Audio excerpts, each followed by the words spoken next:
আজি হাগ্ৰামা মহিলাৰী আমাৰ BPA chief Hagrama Mohilary দেৱে দ্বিতীয়বাৰৰ কাৰণে পৰ্বতজোৰাত মোক প্ৰাৰ্থিত্ব প্ৰক্ষেপ কৰিছে, এটা দায়িত্ব অৰ্পণ কৰিছে। পৰ্বতজোৰাৰ ৭০,১১৯ গৰাকী নাগৰিকক পৰিত্ৰাণ দিবৰ কাৰণে, এই ঠগ বঞ্চনাৰে জৰ্জৰিত এই ৫ বছৰৰ পৰা মুক্তি দিবৰ কাৰণে, পৰ্বতজোৰাৰ উন্নতি কৰিবৰ কাৰণে, এই ৰাইজক সেৱা কৰিবৰ কাৰণে মোৰ ওপৰত এটা ডাঙৰ দায়িত্ব অৰ্পণ কৰিছে। আপুনি কিমান ভোটত জয়ী হ'ব বুলি আশাবাদী? পৰ্বতজোৰাত আজি বিপুল সংখ্যক পৰ্বতজোৰাত UPPL প্ৰমোদ বড়ো সম্পূৰ্ণৰূপে ব্যৰ্থ। UPPL আৰু BJPৰ যি চৰকাৰ আছিলে, এই ৫ বছৰত সম্পূৰ্ণ বিফলতাৰ ৫ বছৰ দিন ইহঁতে অতিক্ৰম কৰিলে। গতিকে তাৰ প্ৰত্যুত্তৰ পৰ্বতজোৰাৰ চুকে কোণে ৰাইজে এইবাৰ প্ৰমোদ বড়োৰ UPPL চৰকাৰক নস্যাৎ কৰি পেলাই ৭০,০০০ ভোটৰ ভিতৰত ৪০,০০০ ভোটৰ টাৰ্গেটত আমি আগুৱাই আছোঁ। দেখা গৈছে যে এপছুৱে এটা আহ্বান জনাইছে বা জাতীয় অভিৱৰ্তন কৰিব খুজিছে, কাৰণ যে বড়ো জনগোষ্ঠীৰ আচলতে যিটো পলিটিকেল আৰু ছ'চিয়েল সুৰক্ষিত কৰিবৰ কাৰণে তেখেতসকলে জাতীয় অভিৱৰ্তন কৰিছে। এই ক্ষেত্ৰত আচলতে আপোনালোকৰ বিপিসকলৰ কি স্থিতি হ'ব?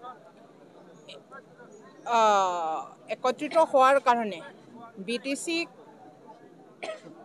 শক্তিশালী BTC গঢ়িবৰ কাৰণে হাগ্ৰামা মহিলাৰীয়ে ২০২০ত যেতিয়া BTCত অগণতান্ত্ৰিকভাৱে গণতন্ত্ৰক হত্যা কৰি প্ৰথমবাৰৰ কাৰণে UPPL আৰু BJPয়ে গণতন্ত্ৰক হত্যা কৰি পেলাই, অৰ্থাৎ প্ৰমোদ বড়োই গণতন্ত্ৰক হত্যা কৰি পেলাই যেতিয়া অগণতান্ত্ৰিক চৰকাৰ গঠন কৰিছিলে, তেতিয়াই আমি অনুভৱ কৰিছিলোঁ যে প্ৰমোদৰ এই অগণতান্ত্ৰিক চৰকাৰে ৰাইজৰ আশা আকাংক্ষা কোনো পূৰণ কৰিব নোৱাৰিব।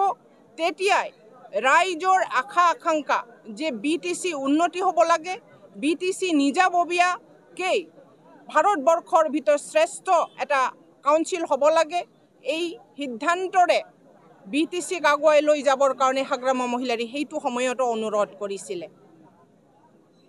লাগাতাৰ অনুৰোধ কৰিছিলে হাগ্ৰামা মহিলাৰীয়ে যে BTCৰ উন্নতিৰ কাৰণে আমি একত্ৰিত হ'ব লাগিব। কাৰোৰ ওপৰত ভৰি চেলেকা, কাৰোৰ ওপৰত চোৱা চেলেকা পলিটিক্স BTCৰ হ'ব নালাগে। BTCৰ ৰাইজৰ কাৰণে পলিটিক্স এটা সমাজ সেৱা স্বৰূপ, গতিকে সকলোকে আহ্বান কৰিছিলে। সেইটো সময়ত যিসকলে সঁহাৰি জনোৱা নাই, বাৰে বাৰে কোৱা স্বত্তেও যিসকলে সঁহাৰি জনোৱা নাই, এই মুহূৰ্তত ইহঁতে যি সঁহাৰিৰ এটা কথা ইহঁতে কৈ আছে, সেইটো অকল ভেকু ভাওনা। ৰাইজক পুনৰাই ঠগ বঞ্চনা কৰিবৰ কাৰণে, ঠগাবৰ কাৰণে ইহঁতে পৰিকল্পনা কৰিছে। গতিকে BTCৰ ৰাইজে এই পৰিকল্পনাসমূহ BTCৰ ৰাইজে বুজি পাইছে। আমি BPF হিচাপে শক্তিশালী আছোঁ আৰু BPF হিচাপে BTCৰ ৰাইজক সেৱা কৰিবৰ কাৰণে আমি আগুৱাই যাম।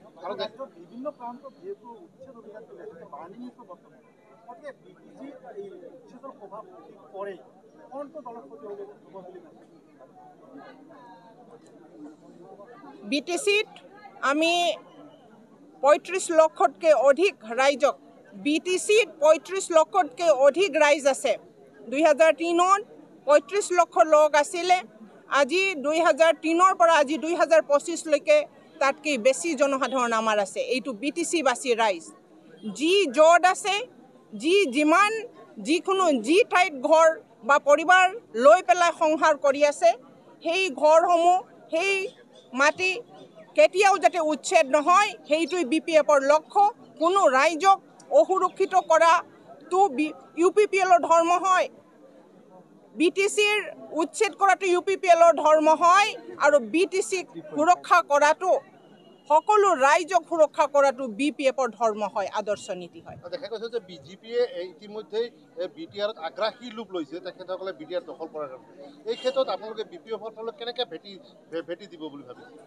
BTCৰ বাহিৰ ৰাইজে BPF তথা BPFৰ মুৰব্বী BTCৰ সৃষ্টিকৰ্তা হাগ্ৰামা মহিলাৰীৰ দেৱৰ ওপৰত আস্থা আৰু নিৰ্ভৰ কৰিছে।